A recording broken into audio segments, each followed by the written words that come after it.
विजेच्या आवाजाने हृदयविकाराच्या झटक्याने 68 वर्षीय इस्माचा मृत्यू। पोलादपूर तालुक्यातील पार्ले गावातील शेतकरी हे आपल्या फार्म हाऊसवर राहत असताना अचानक आलेल्या विजेच्या आवाजाने 68 वर्षीय श्रीधर राजाराम मोरे यांचा 14 मे रोजी सायंकाळी 6:30च्या आसपास हृदयविकाराच्या झटक्याने मयत झालं असून पोलादपूर पोलीस ठाण्यात नोंद करण्यात आली आहे। याबाबत मिळालेल्या माहितीनुसार मयत श्रीधर मोरे यांचे हृदयावर सन 2016 मध्ये बायपास सर्जरी झाली असून ते गावी एकटेच राहावयास गेले होते। मोरे हे मागील 2-3 दिवसापासून त्यांचे पार्ले फार्म हाऊसवर राहावयास असताना विजेचा गडगडाट व पाऊस होता। मागील 2 ते 3 दिवसापासून सुरू असलेल्या पावसामध्ये होणाऱ्या विजेच्या आवाजाने त्यांना हृदयविकाराचा झटका येऊन ते निधन झाले। याबाबत खबर रत्नदीप सुंदरराव मोरे वय 65 वर्ष व्यवसाय शेती राहणार पार्ले यांनी पोलादपूर पोलीस ठाण्यात फिर्याद दिली आहे।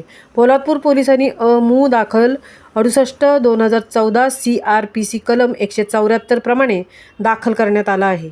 महामुंबईसह धनराज गोपाळ, पोलादपूर।